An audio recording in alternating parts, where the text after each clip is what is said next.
Good morning, students. Today we are discuss communication skills 7C communications. The question is that what are the 7C communication? 7C communication क्या होती हैं और 7C communication का हमारे communication skill में क्या role है, क्या इम्पोर्टेंस है. ओके 7C communication क्या होता है? 7C communication को ही हम बोलते हैं 7 प्रिंसिपल्स ऑफ अ कम्युनिकेशन, है ना. 7C को ही हम क्या बोलते हैं? Principles of communication. यही लिखा है का the 7C communication also known as the 7 principle of communication are useful way to ensure good and business communication. ठीक है ना. तो जो 7C कम्युनिकेशन होते हैं वो कौन कौन से होते हैं?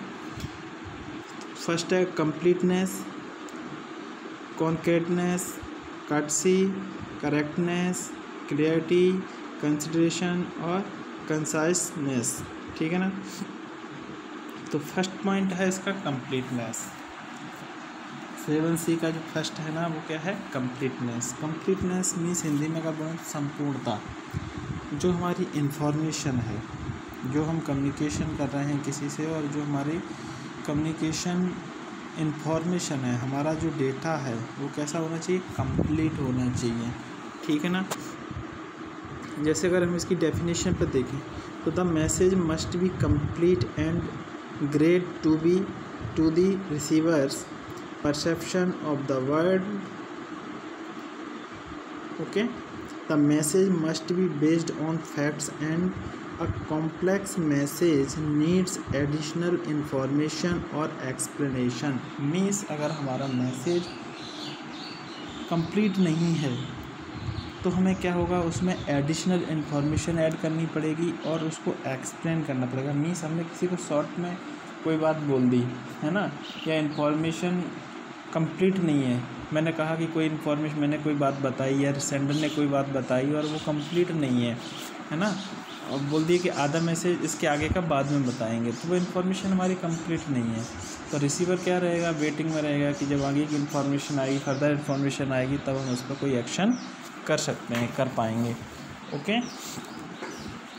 और क्या होता है? जब हमारी इन्फॉर्मेशन कंप्लीट नहीं होती है तो हमें उसमें additional information, extra information add करनी होती है और उसको एक्सप्लेन करने की ज़रूरत होती है. जबकि हमारा अगर कोई मैसेज कंप्लीट है ना, इन्फॉर्मेशन कंप्लीट है, चाहे हम कम्युनिकेशन 1 to 1 कर रहे हों, या हम सेमिनार अटेंड कर रहे हों, या हम मीटिंग अटेंड कर रहे हों, या हम प्रोजेक्ट प्रेजेंटेशन दे रहे हों. सपोज दैट हम प्रोजेक्ट प्रेजेंटेशन कर रहे हैं, है ना, पीपीटी स्लाइड हमारी वर्क कर रही है, तो उस कंडीशन में हमारा क्या होगा कि हमारी अगर इन्फॉर्मेशन कंप्लीट नहीं है, इन्फॉर्मेशन अगर कंप्लीट नहीं है तो हमें क्या करना पड़ेगा? उसको एक्सप्लेन करना पड़ेगा, नहीं तो किसी को समझ में नहीं आएगा. तो फर्स्ट प्रायोरिटी हमारी क्या होनी चाहिए?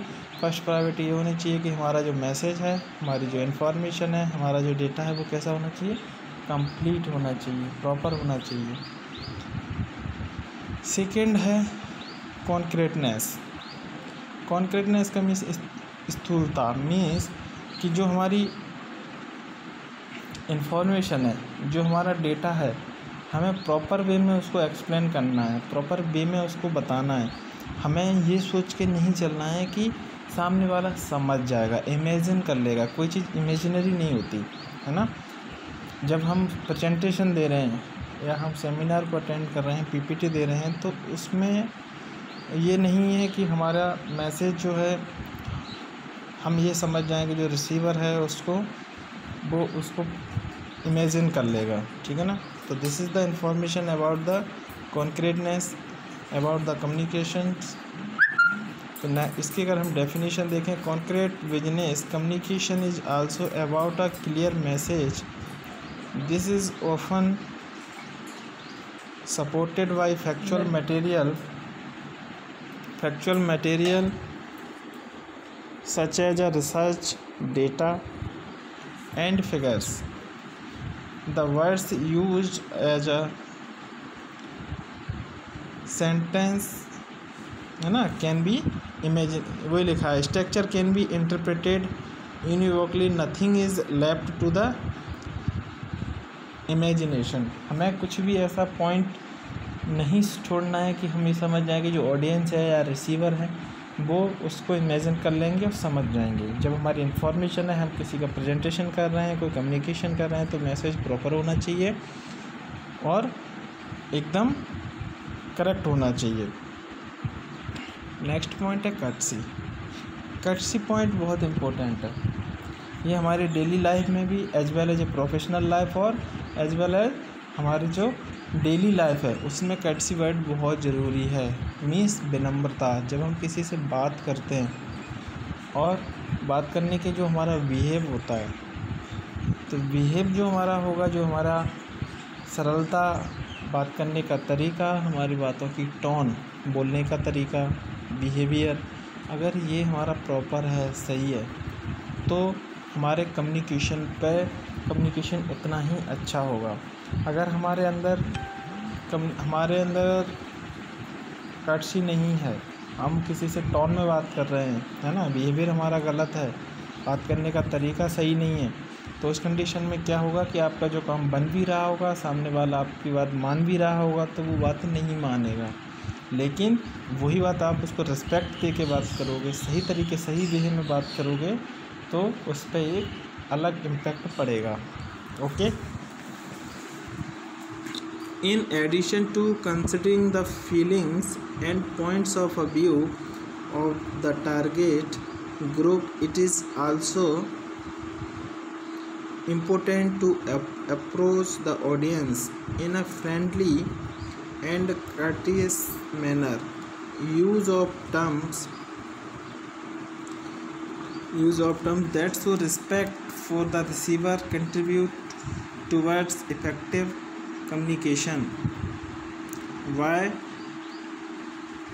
using the word their larger audience is immediately addressed means जब आपका बिहेव, बात करने का तरीका और आपकी जो प्रोसेस होगी एकदम इफ़ेक्टिवली होगी, सही वे में होगी, तो ऑडियंस क्या करेगी उसको, और जो भी पब्लिक है वो आपकी बात को आपको एड्रेस करेगी, आपको सुनेगी, आपको प्रॉपर वे में आपकी बात को क्या करेंगे, बात को सुनेंगे और आपकी बात को फॉलो करेंगे।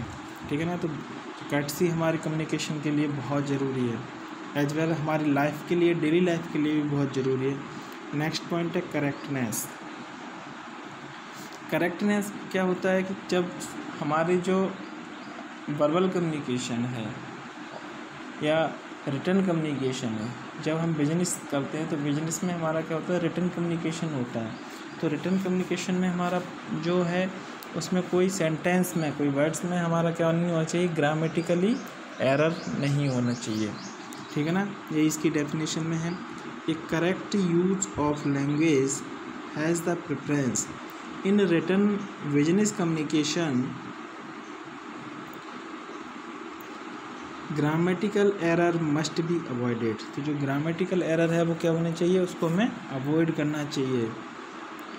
एंड स्टाइलेटिक्स, लैप्सेस और a wrong use of verbs, गलत हमें वर्ब्स, वर्ड है उनको हमें नहीं यूज करना चाहिए। And are not sufficient either in verbal communication. ठीक है ना। तो ये हमारे कम्युनिकेशन में नहीं होना चाहिए, करेक्टनेस होना चाहिए हमारे उसमें। Correct use of language increase trust. जो हमारा करेक्ट वर्ड, सही वर्ड अगर हमने यूज़ किए हैं, एप्रोप्रिएट वर्ड होते हैं, जिस चीज़ के लिए जो वर्ड है अगर हमने वही वर्डिंग यूज़ की है, क्या होता है कि हर वर्ड के कई वर्ड मल्टीपल मीनिंग होते हैं, लेकिन हमें वो वर्ड यूज़ करने चाहिए, वो सेंटेंस यूज़ करने चाहिए जो उस प्रेजेंटेशन के लिए या उस कम्युनिकेशन के लिए वो इफ़ेक्टिव हों। Okay. And the receiver feel will the they are the taken seriously. अगर हमारे वर्ड और सेंटेंस एकदम करेक्ट हैं तो जो रिसीवर है या जो ऑडियंस है या जो टीममेट हैं जिससे आप कम्युनिकेशन कर रहे हैं, उनको क्या लगेगा कि नहीं, सेंडर जो बात कर रहे हैं वो हमारे एकदम सही बात कर रहे हैं, और उनको आपके ऊपर एक फेथ बढ़ेगा, ट्रस्ट बढ़ेगा, जिससे क्या होगा कि वो आपकी बात को सही तरीके से सुनेंगे। नेक्स्ट है क्लियरिटी। क्लियरिटी का मीनिंग ये है कि जब आप कम्युनिकेशन कर रहे हो किसी से, तो एकदम उसमें हर पॉइंट क्लियर होना चाहिए। ऐसा नहीं है कि आप कम्युनिकेशन कर रहे हैं, प्रेजेंटेशन बहुत अच्छा बनाया, पीपीटी स्लाइड आपने बहुत अच्छी बनाई, आप बोलते भी बहुत अच्छे हो, लेकिन उसमें क्लियरिटी नहीं है, समझ में ही नहीं आ रहा है सामने वाले को कि आप बोल क्या रहे हो, है ना। तो वो क्लियरिटी होनी चाहिए। क्लियर और प्लेन लैंग्वेज इज कैरेक्टराइज, है ना। तो कैसी होना चाहिए वो, characterize short sentence and correct concrete words by avoiding parenthesis and keeping to the point, है ना। पैरेंथेसिस में क्या होता है, जैसे पैरेंथेसिस में कोई पॉइंट दे देते हैं तो उनको हमें अवॉइड करना चाहिए, उसको मैं क्या है उस सेंटेंस को पूरा एक्सप्लेन करके पूरा डिटेल में और करेक्ट इन्फॉर्मेशन को मेंशन करना चाहिए, ठीक है ना।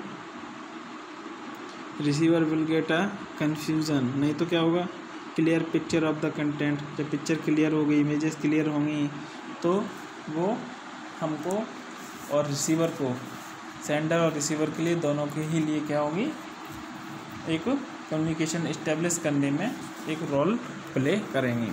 कंसिडरेशन, विचार, आपकी सोचने की क्षमता, आपकी नॉलेज, है ना, आपकी एजुकेशन, ये सारे पॉइंट्स आपको कम्युनिकेशन में क्या करेंगे, इफेक्टिव करेंगे। तो कंसिडरेशन का मीनिंग होता है कि जो communicating with the target group, consideration in order to communication well, it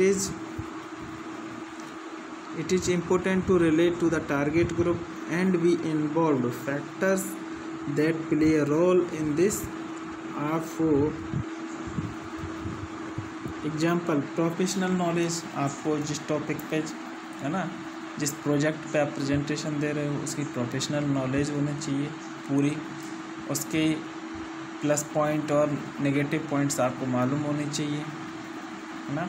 क्या होता है कि जब हम प्रेजेंटेशन देते हैं तो कुछ लोग उसमें प्लस पॉइंट जो होते हैं, उसके पॉजिटिव पॉइंट होते हैं, उनको डिस्कस करते हैं, कुछ उसकी नेगेटिविटी भी देखते हैं। तो हमें उसके जो प्रोफेशनल पॉइंट्स हैं वो मालूम होना चाहिए, प्रोफेशनल नॉलेज होना चाहिए। लेवल ऑफ एजुकेशन, आपकी एजुकेशन का लेवल क्या है, ओके।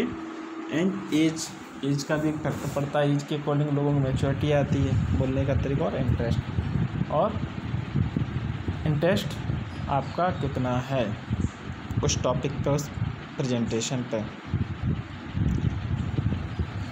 कंसाइसनेस में संक्षिप्त, ठीक है ना। जो हमारा मैसेज होना चाहिए, जब हम सपोज दैट किसी से बात कर रहे हैं या किसी को कोई मैसेज दे रहे हैं, है ना, तो हमारा जो पॉइंट है वो पॉइंट ऐसा होना चाहिए कि एक तो वो शॉर्ट होना चाहिए, लेकिन शॉर्ट के साथ ऐसा नहीं कि कोई इन्फॉर्मेशन उसमें ऐसी तो नहीं है कि कोई इन्फॉर्मेशन आपकी छूट रही है, कोई डेटा आपका छूट रहा है। मैसेज हमारा लेंदी नहीं होना चाहिए, बड़ा नहीं होना चाहिए, लेकिन करेक्ट होना चाहिए, क्लियर होना चाहिए और छोटा होना चाहिए। जैसे हिंदी में आपने पढ़ा होगा, हिंदी में बोलते हैं गागर में सागर, एक वर्ड का यूज़ करते हैं, मुहावरा है गागर में सागर। मीन्स अपनी छोटी बात में ही पूरी बात को कंप्लीट करना, छोटे सेंटेंस में ही उसको पूरे को कंप्लीट करना। तो ये कॉन्साइसनेस में होता है, संक्षिप्त छोटे मैसेज में बड़ी बात को, अपना पूरे बात का मैसेज को जनरेट करना, ओके। तो ये 7C है कम्युनिकेशन के, दो कम्युनिकेशन के 2 बैरियर्स और हैं, वेरिएशंस ऑफ और हैं। एक है क्रिएटिविटी का मीनिंग रहता है कि जैसे जो मैसेज है आपका, ठीक है ना, जो मैसेज है या जो प्रेजेंटेशन है वो क्रिएटिव होना चाहिए, है ना, इंटरेस्टिंग होना चाहिए। नहीं तो क्या होगा, ऑडियंस बोर होने लगेगी। आप सपोज दैट पीपीटी प्रेजेंटेशन दे रहे हो, किसी प्रोजेक्ट पर डिस्कशन कर रहे हो, या रिसीवर से आप पर्सनली कम्युनिकेशन कर रहे हो, तो जो आपका प्रेजेंटेशन है या आपके जो टेक्स्ट हैं, जो इमेजेस हैं, जो डेटा है ना, जो भी आप यूज़ कर रहे हो वो कैसे होने चाहिए, क्रिएटिव होने चाहिए। लोगों को देख के लगना चाहिए कि हाँ अब कुछ नया मिलेगा, कुछ नया सीखने को मिलेगा, कुछ नई इन्फॉर्मेशन मिलेगी, कुछ नया डेटा मिलेगा। नहीं तो क्या होगा, जो ऑडियंस होगी, जो रिसीवर होगी, वो आपके पॉइंट्स को, आपकी बात को प्रॉपर तरीके से आपसे बात नहीं सुनेगी, जिससे क्या होगा, एक कम्युनिकेशन में बैरियर क्रिएट होगा, रुकावट पैदा होगी, रुकावट बनेगी और कम्युनिकेशन प्रॉपरली इस्टेब्लिश नहीं हो पाएगी, ओके। नेक्स्ट है क्रेडिबिलिटी। ओके। विश्वास विश्वास कब होता है? विश्वास तब होता है कि जब प्रेजेंटेशन दे रहे हो तो आप अपने कम्युनिकेशन के वे पे आप एक एटमॉस्फेयर ऐसा क्रिएट करो जिससे कि लोगों को एक ट्रस्ट बढ़े, आपके ऊपर एक विश्वास आए कि हाँ जो ये बात कह रहे हैं या जो इस प्रोजेक्ट पे जो डिस्कस कर रहे हैं वो बात सही है, वो प्रोजेक्ट क्लियर है, प्रोजेक्ट सही है। ओके, ये इसकी डेफिनेशन में लिखा है, by creating an atmosphere of trust in conversation और text you add credibility to the message. Okay, this can be achieved by clear and striking tone which indicate that the information you are discussing contains the right information। जो कि आपके tone, आपके बात करने का जो तरीका है उससे हमारी जो ऑडियंस है या जो मीटिंग्स है, जो सेमिनार है, उसको क्या ट्रस्ट पैदा होगा, एक एटमॉस्फेयर क्रिएट हो कि जो आप इंफॉर्मेशन शेयर कर रहे हो, जो डिस्कस कर रहे हो, जिस प्रोजेक्ट के लिए आप डिस्कस कर रहे हो वो कैसा है, एकदम सही है और राइट इन्फॉर्मेशन है, एक्चुअल इन्फॉर्मेशन है।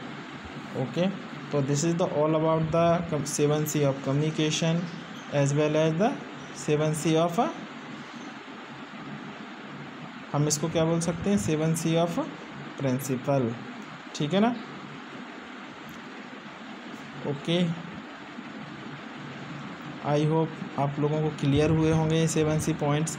एक्चुअली में क्या होता है कि इसमें से क्वेश्चन एग्ज़ाम में आता है, एग्ज़ाम पॉइंट ऑफ व्यू से भी अगर हम देखें तो ये काफ़ी इम्पोर्टेंट टॉपिक है। इसमें से क्वेश्चन 3 और 4 मार्क्स में आता है एग्ज़ाम में, है ना। कई बार क्या होता है कंप्लीट 7C आपसे पूछ लिए जाएंगे एक्सप्लेन करने के लिए, अदरवाइज़ ये क्वेश्चन आ जाएगा कि एक्सप्लेन एनी 4 7C कम्युनिकेशन, तो आप इनमें से 7 में से कोई 4 पॉइंट एक्सप्लेन करोगे, मीन्स ये 7 पॉइंट्स में से ही कोई ना कोई पॉइंट्स आपसे डिस्कस करने के लिए क्वेश्चन में, पेपर में आते हैं। Okay, thank you.